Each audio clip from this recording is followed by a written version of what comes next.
This isn't generally a review type channel, however, if something comes across my desk which tickles my pickle, then I'm certainly going to delve into the product and take a closer look. And like always, I only talk about products which I feel are of good quality, a benefit to the user, on something which I think might be something quite intriguing. What I am going to show you today is the new PIXFRA Mile 2 and the ARC LRF series of thermal monoculars, as well as the Pegasus thermal rifle scope. There will be some footage where I will be testing these thermals out, but also if you want to see all these thermals in hunting action, I have left some useful links in the video description.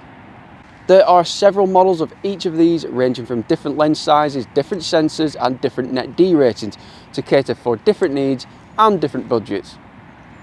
Firstly, I will talk about this one. This is the PIXFRA Mile 2 M625 version, which is the highest specification of the lowest budget monocular, with the ARC LRF being the next one up. I'm going to talk about the specifications, and if like me these numbers that I'm going to throw at you might seem a little confusing, I'll try and keep it as simple as possible. This has a 25mm lens size with a net D rating of sub 25 millikelvin.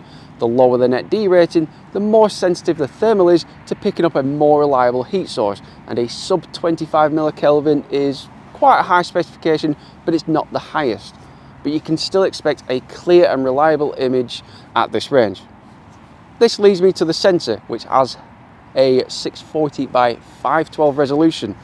This sensor rating, coupled with a sub 25 millikelvin net D rating, gives you a really high quality image, so you can easily pick out more detail when using it out in the field, which you shall see shortly. In this Mile 2 series, there are more budget-friendly versions of these with a 13, 19 and 25mm lens size with the same high specification net D rating, but it will use a slightly lower specification, which will lower the price. Again, they have two even more budget-friendly monoculars, which have a 10 and 15mm lens size with a sub 35 millikelvin net D rating and another lower specification sensor, which lowers the price right down again. So they cater for all situations. These will be perfect for ratting, and my personal favourite for ratting is at least a 15mm lens size. That would be more than ideal, and I certainly have experience within this area. The 19mm version, the M619, also has the same sensor and net D rating as this 25mm, but you're getting a slightly smaller lens. Again, it all comes down to what you'll be using it for. The display is on a large 0.32 inch OLED screen, and estimated battery life is about 6.5 hours for the 25 and 19mm versions, but lower spec models get over 8 hours battery life of normal use. What I like about this is there is a hidden power button just to the side here on the logo itself. This prevents accidental pressing when you are using this, particularly at night. This removes the need to have an extra button on top, so you get a 3-button layout which supports one-handed operation, allowing for error-free blind pressing. On a typical monocular, I'll actually stroke my fingers across the top of the unit to find that power button, but with this, it's uniquely positioned to the side. The unit itself has a nice grippy silicone texture, so if you are out in the wet and cold, it's still firm to grip, and the focus ring design is easy to use and rotate to get a very precise picture. Talking about being firm to grip, you will probably have noticed the compact size. That's really handy for someone like myself because I have relatively small hands, so it's quite an appealing feature for myself and my little sausage fingers.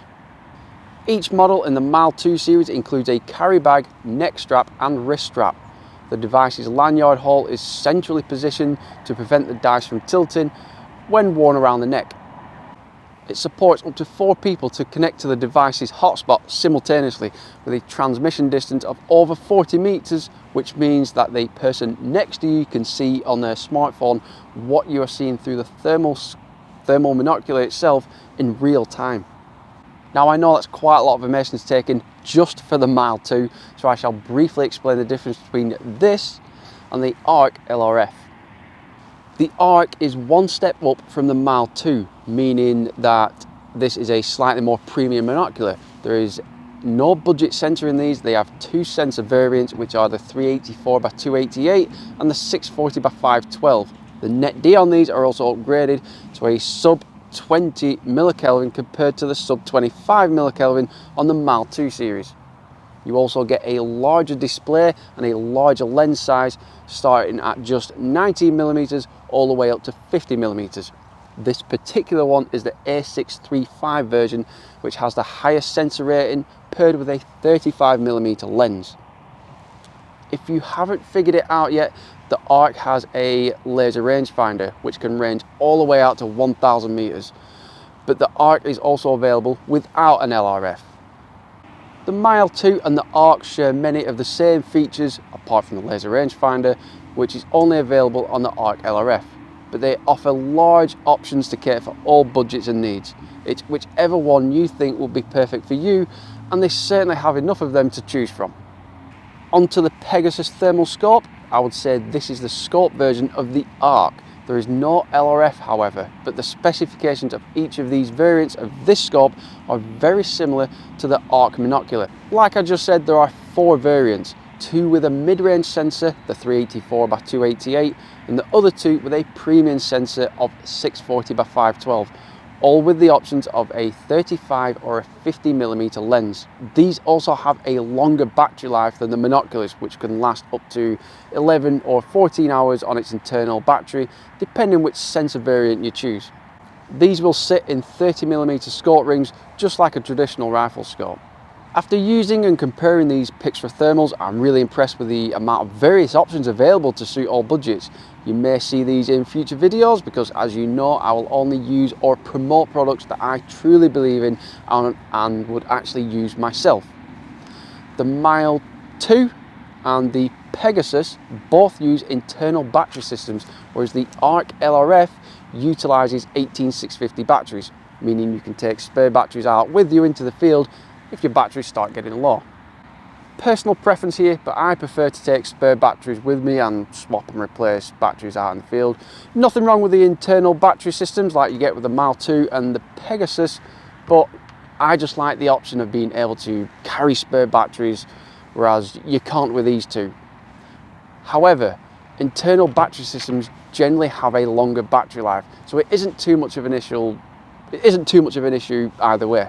Again, that just comes down to personal preference. I would say that the PIXFRA Mile 2 series sits in the category of a budget to mid-range.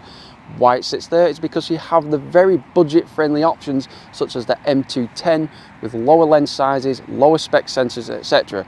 But the M625, which I have in my hand right here, the flagship of the Mile 2 series, is packing a high spec sensor with a larger lens size.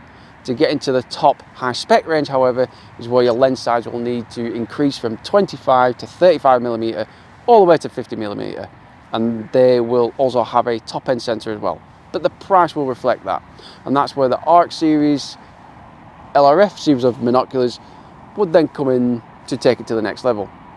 This is also where the Pegasus would sit as well. I actually came across something particularly interesting whilst I was making this review about how much of a bargain this Pegasus is when you compare it to something like a Pulsar Thermion 2 XG50. The Pegasus has a superior sensor and a better net D rating, and is more than £1,000 cheaper than the Pulsar XG50. I'm just going to let that sink in for a moment.